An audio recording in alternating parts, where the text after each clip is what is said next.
प्रौढ प्रताप पुरंदर क्षत्रिय कुलावतंस सिंहासनाधीश्वर महाराजाधिराज छत्रपती शिवाजी महाराज की जय अशा एक ना अनेक गगनभेदी घोषणा चिमगाव इथल्या वाद्यपथकाचं जल्लोषी हलगीवादन आणि फटाक्यांची नेत्रदीपक आतषबाजी अशा अत्यंत उत्साही आणि भारावून टाकणाऱ्या वातावरणात मुरगुडमध्ये तिथीनुसार शिवराज्याभिषेक सोहळा मोठ्या थाटामाटात संपन्न झाला।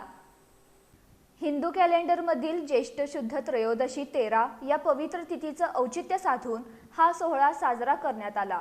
याच ऐतिहासिक तिथीला शिवछत्रपतींचा राज्याभिषेक होऊन शिवशक सुरू झालं होतं। तिथीनुसार यंदा शिवराज्याभिषेकाचं 353वे वर्ष मोठ्या अभिमानानं साजरं केलं जातंय। सोहळ्याचे मुख्य आकर्षण असलेल्या राज्याभिषेक पूजेचा मान शिवभक्त सर्जेराव भाट यांना मिळाला। त्यांच्या हस्ते विधिवत पूजा संपन्न झाली। या सोहळ्याचं पौरोहित्य स्थानिक पुरोहितांनी शास्त्रोक्त पद्धतीनं केलं। अभिषेक विधी आणि पूजा संपन्न झाल्यानंतर शिवतीर्थापासून ते मुरगुडचं ग्रामदैवत असलेल्या अंबाबाई मंदिरापर्यंत भव्य मिरवणूक काढण्यात आली। या मार्गावर उपस्थित सर्व शिवभक्तांना आणि नागरिकांना प्रसादाचं वाटप करण्यात आलं।